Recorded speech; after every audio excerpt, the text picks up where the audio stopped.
What's up, y'all? We in the building. My name's Johnny, and this is Johnny Live. Yo, we are like 26 days from the election. Like, it's gonna really happen. It's gonna really go down. In 26 days, we gonna see which direction the country gonna go into. Either we'll be conservative all the way damn there, or we're gonna be democratic all the way, damn near. So I don't know if there's in between right now. I don't know if there is a middle ground. I don't know. It's like winner takes all. People are saying that even if Kamala Harris wins, she got to win both the House and the Senate to even just be able to do anything. And same thing with Donald Trump. It's going to have to be a lot of winning or a lot of losing going on during this election, but it's going down. It's 26 days from the election. Now, I got a video that I want to show y'all. I don't know if y'all are familiar with the Roland Martin show, but I'm going to show a little video clip about the Roland Martin show and how this particular guy feels about Donald Trump. This is very interesting. So I want to make sure that I play it for you guys. And I want to say this before I play the video. These are not my opinions. I'm gonna make a little stroll down there. These are not my opinions. These are opinions of videos that came across that was sent to me, and I thought it would be good for a podcast. So I want to put it on, and I want you guys' thoughts. Now, when you respond, don't respond and come at me because all I'm doing is showing y'all. So I know people out there that want to come at me and be like, "Rah, rah, rah." Slow down. I am just the person who's bringing what I see to the forefront so we can talk about it and we can discuss it. All right? So chill the fuck out. I'm just playing. I'm just joking. But yo, check it out. This is really interesting. Started refusing to rent apartments to black people. He wanted the Central 5 Park Y'all to remember when actually Trump went be rent to black people? executed. We all heard so about that. Here's some other things that Trump has actually said about black people.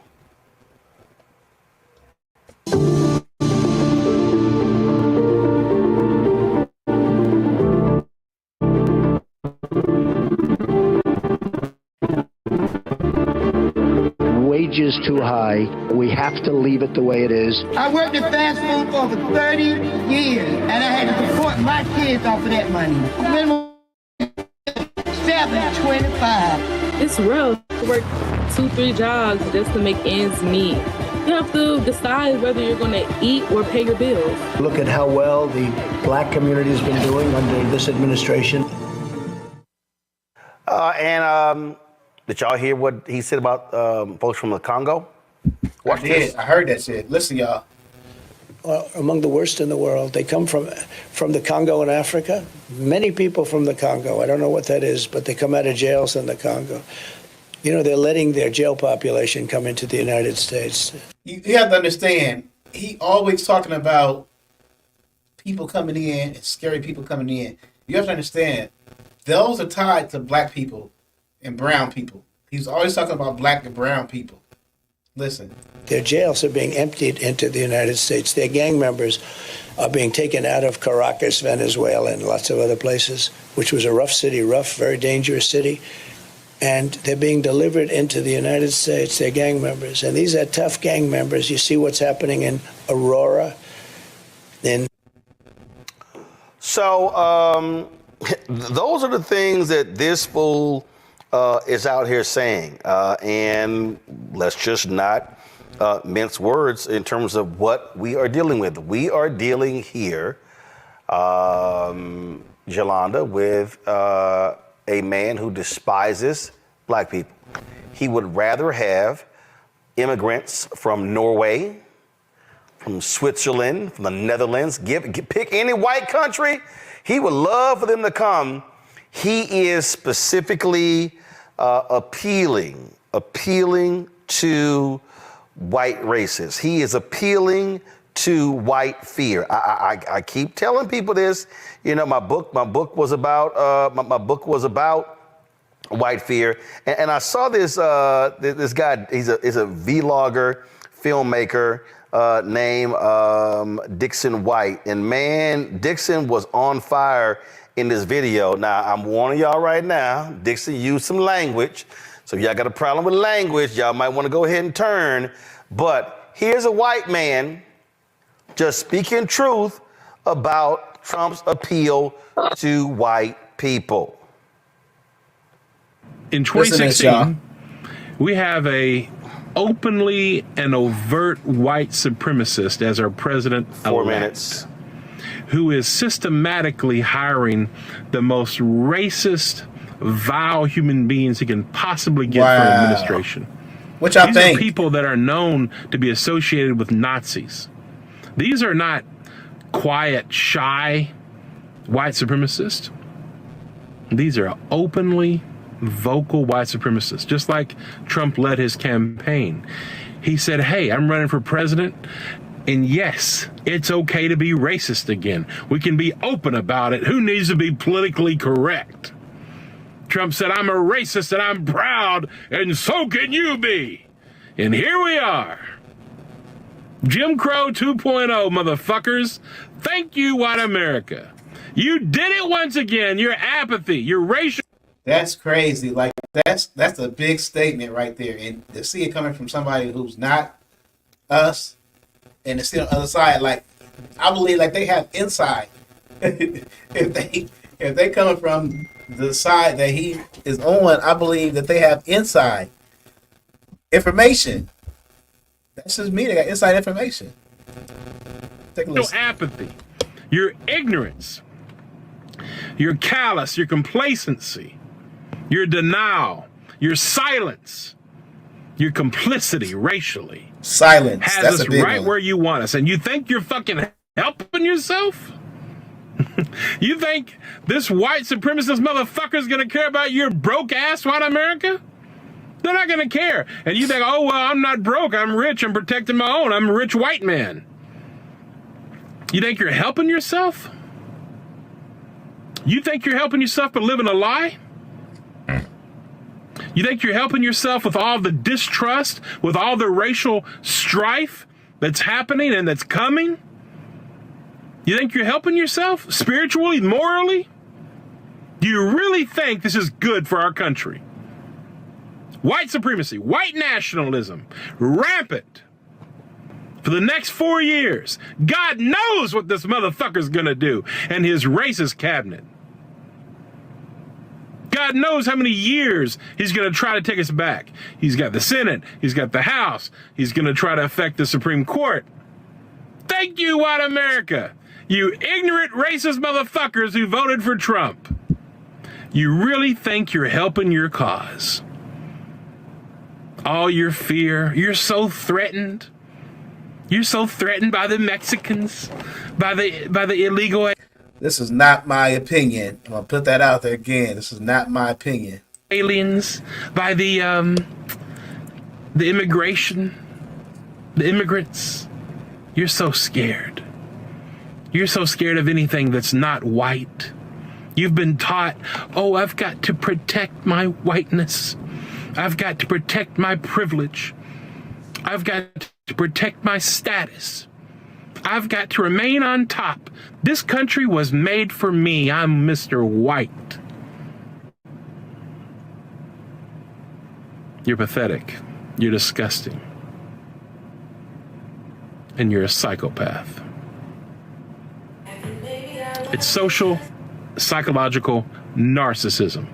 That's what white supremacy is. All right, let's And play it's some R&B. systemic. And it's working very well.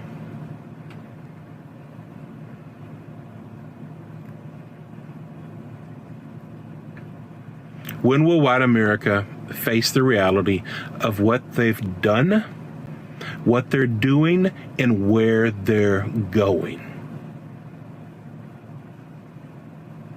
White America, you're taking us all to hell, straight to hell.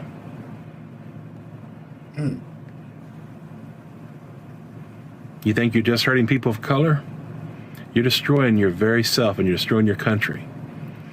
Until white America can come out of denial, face the white supremacist culture that we are, we will never know peace. Well, damn, Jolanda. He laid it Well, out. damn. He laid it out in 4 minutes and 9 seconds. Well, he certainly did. And you know what? This is what white people are terrified of. They are terrified that if black people get into power, we're going to do to them what they did to us. So that's why they're trying to hold on to power. I'm going to say that again for people who didn't understand.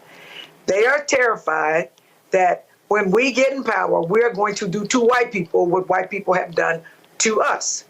They are afraid we're going to stack the courts. They're also afraid that they're not making enough babies.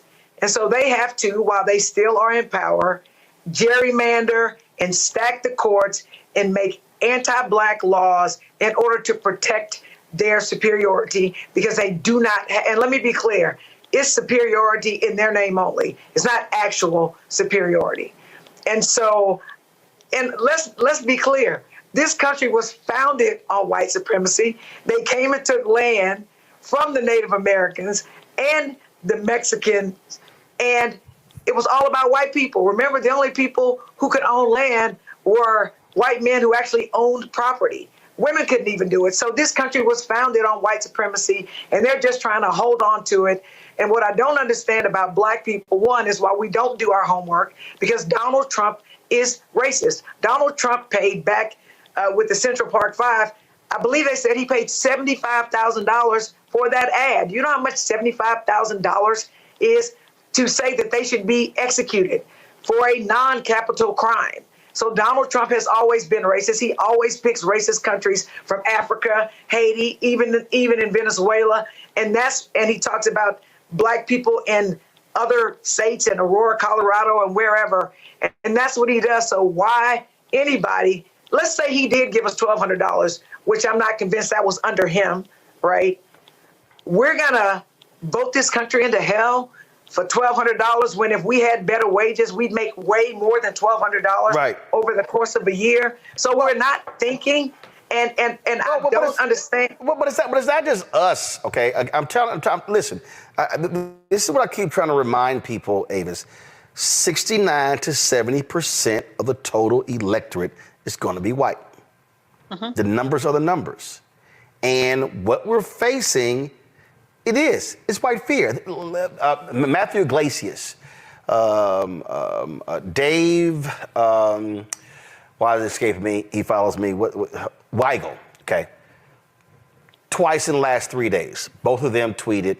They were like, Democrats were the most pro-union. They gave them everything they want. So maybe Democrats need to stop being so far left. And I said, stop. Matter of fact, let me pull up the Iglesias tweet because it's amazing how these folk, like, they go a long way and don't want to say white. Let me find his tweet, because I saw it and I was like, bro, did you leave something out? I said, it seemed like you left something out. Give me a second. Hold on. That's what we're talking about, y'all. Let's see here. And I've seen several of these tweets, and these white journalists just don't want to call out whiteness. What they do is that they want to dance and hop, skip around every single thing, but they don't want to just say white.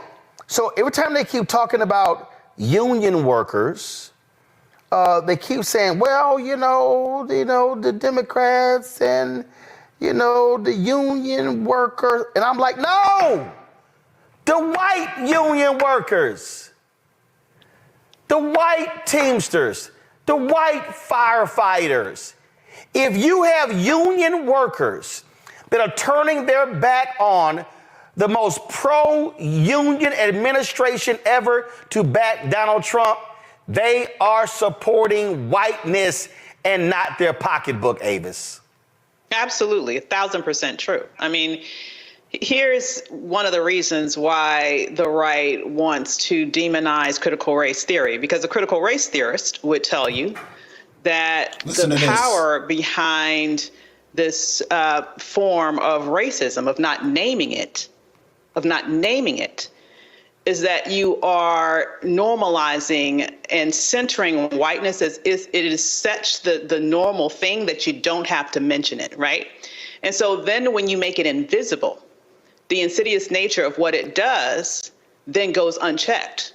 Okay, so you're exactly right. It's not just union members, and there's a reason why you have a lot of white women who will vote against what one would think is their interest. There's a lot of reason why you would have poor white people vote against what you would think is their interest. It's because they're not in those moments prioritizing their rights. They're not in those moments prioritizing their economic possibilities. In those moments, they are protecting whiteness. And they are protecting the invisible benefits that we all know they get, that are institutionalized, that are built into the system, and just this false sense of superiority that Donald Trump strokes so well for them, right? Wow. They're voting to protect whiteness, even if it makes no logical sense with regards to their economic well-being, with regards to their ability to have dominion over their own bodies, with regards to all of those things. Whiteness in this country has value, and nobody knows that better than white people, even if they don't want to name it and claim it. I'm sitting here looking at this here, Julian. Go to my iPad. So this is what Matthew Iglesias tweeted. Biden-era Democrats have been more supportive than ever of blue-collar unions, but gotten less support than ever from blue-collar union members. Probably better to just be more moderate on cultural issues and environmental stuff and labor. So I actually responded by saying, Matthew, did you leave out something? I think you left out white. And if you go, no, go back to my iPad. So I just want y'all to go. So when you start going down here and looking at all these responses and, oh, this is reasonable and fair enough, a center-left coalition whose base is suburban, well-educated white women is not key to long-term success. But they still missed they got the wrong white part. Demo and far left and alien, you all on the far left have been pretty successful in alienating us suburban women. Good job. Well, that's a lie. They've been attracting them. And so then you keep going in the old class warfare design. Oh, here we go. Keep old moderates and the environment. Oh, it's the education polarization overrides material interest in this new information age. See, y'all, Democrats should adopt all of my preferred policy positions. You keep going cultural issues and moderate and all these people, they just keep, but they're just ignoring, and they don't want to. And then this person say, just go ahead and say black folks and LGBTQ folks and cut the bullshit. The way y'all will dance around the truth to appease racists as white folks is so American and more so than apple pie. This is why black folks have a deep distrust of politics and side-eye the Democratic Party. Okay, that's that person. Okay, so then you keep going and looking at all this content. Just keep going and looking at. They don't want to confront the elephant in the room, Julian. And that is massive numbers of working class people who are in unions are black and Latino. Who are they supporting in huge numbers? Vice President Kamala Harris. You look at the Teamsters. The Black Caucus in the Teamsters came out before the Teamsters made their decision, said we're down with Vice President Kamala Harris. Okay? You look at firefighters are racist and sexist. Firefighters endorsed Democrats going back to the 60s. The two Democrats they refused to endorse was Hillary Clinton and Kamala Harris. Well, what the hell do they have in common? Anatomy. I mean, we go on and on and on. The fact of the matter is, these white journalists print, broadcast, digital, whatever. They don't want to confront whiteness. Because if they do, they got to look in the mirror, Julian. This is a fundamental problem. This is why political journalists keep missing the story, and it's sitting right in front of you. How can Biden-Harris be the most pro-union administration in more than 50 years, and these union workers are not supporting her? They're white male union workers, and Julian, guess what? Unions are overwhelmingly comprised of, especially trades and others, white men. Wow. Well, the trades are primarily comprised of white men. But if you look at SEIU, you look at some of the other unions, they are heavily black and brown. Indeed, when you look at the Teamsters, what a disappointment that they refused to endorse Harris, although President Biden, basically took the chestnuts off the open fire with legislation to help settle some of their differences with their employers. I mean, he went on a limb for them, and for her not to get that endorsement really does speak to, as you say, their racism, their underlying racism. They'll never say it was racism. They'll have some other reasons, but that's exactly what it is. The challenge is that, and by the way, there's a very good article in the New Yorker this week, talks about the worker revolt and tries to explain why workers have tilted away from the Democratic Party. The author alleges that there's this coastal elitism among Democrats, but Democrats are all over the place. It's not coastal elitism. When you look at, however, the Detroit Teamsters did support Vice President Harris. I believe that Pennsylvania also did. Many key Teamster unions who are in urban areas did support Vice President Harris. And the mistake that the Teamsters made, they claimed they took a straw poll or something. I know a whole lot of people said they never got the poll. So this might have been a selective poll that went to certain people to justify what is a poor decision. But back to the whiteness thing, I mean, you're right, they have to deny it. But you don't have to they don't have to say white. Just look at Project 2025. Anti-DEI. No. But the reason I gotta stay on that in the workers is because if you keep running from it, then you get this trash analysis on the air. Andrea Mitchell. Well, I think Kamala needs to do more interviews with major press because I was talking to business leaders, and they say they don't know what her economic policies are. And so they don't know her positions. Hillary Clinton had policies coming out the wazoo. See, so that's all nonsense. The reality is you have to put it on the table. And that is Donald Trump is pressing the buttons of white fear. They don't even want to deal with it. Remember 2016, economic anxiety. I was like, black and brown people are the brokest damn people in the country. So if there's anybody who should be anxious about the economy, it's black and brown people. But nope, that ain't the case. What we are facing constantly is a white media infrastructure that simply is ill-prepared to deal with the realities on the ground and calling a thing a thing.